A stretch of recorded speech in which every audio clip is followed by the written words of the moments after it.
Okay, we have here a very long sentence.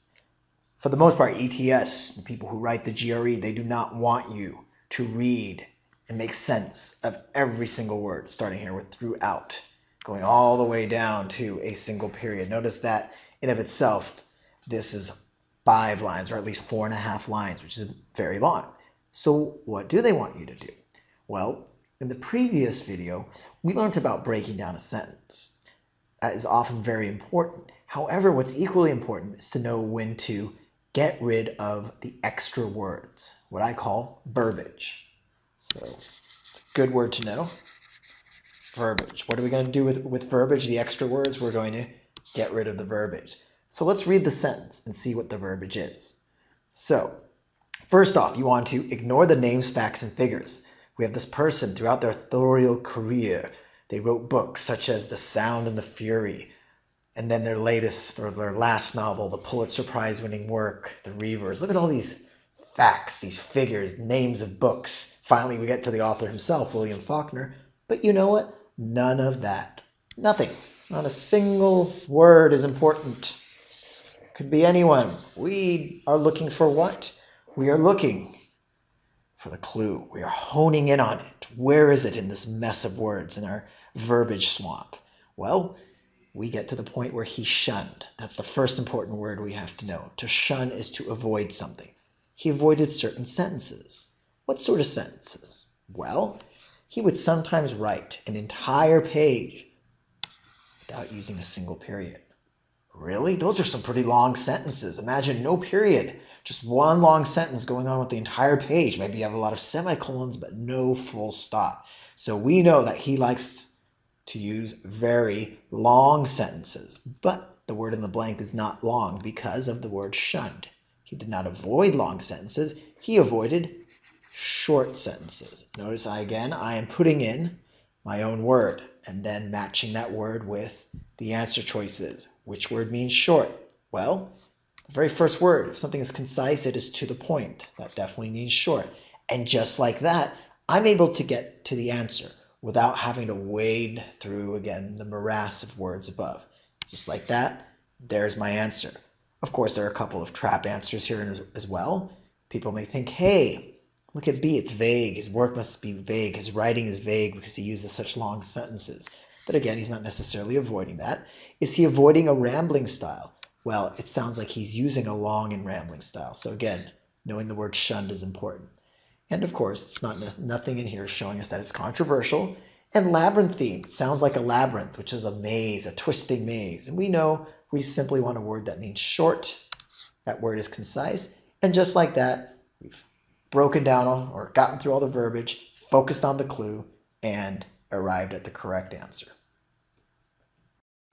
Okay, looks like we have another monstrous mammoth sentence here.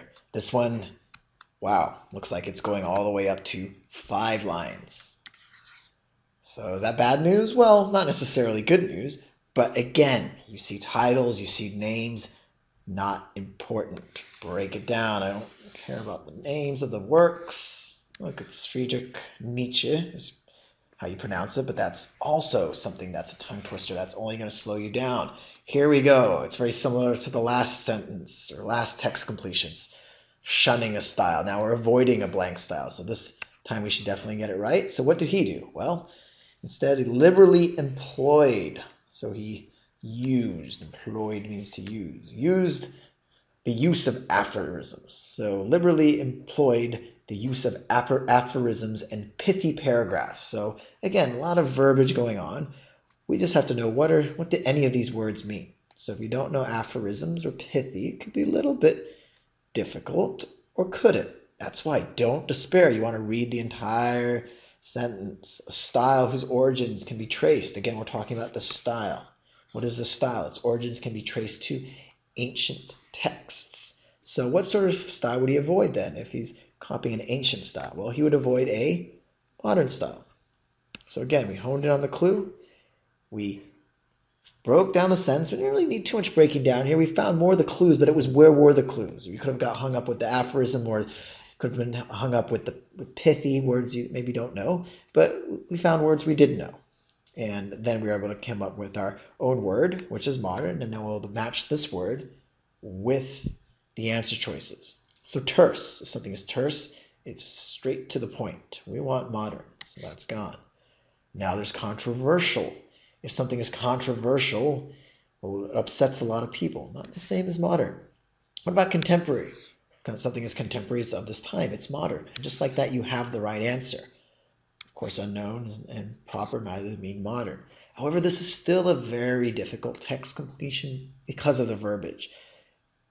For instance, aphorisms are short sayings. Well, what if you had stopped right there and said, hey, short sayings, so therefore we need a word that means short sayings. Oh, it must be terse. But again, he avoided this style and instead liberally used these short things. So he's not necessarily avoiding a terse style. He's using a terse style. But that's not what the sentence is testing. It's testing the idea of ancient text. So again, always read the entire sentence. Try to come up with your own words based on what you know. If you can't always come up with your words, you can sometimes match the clue. Here we see the word ancient, and therefore it's avoiding a certain style that would be the opposite of ancient. So we get contemporary. And therefore we've been able to break through the verbiage and get the right answer.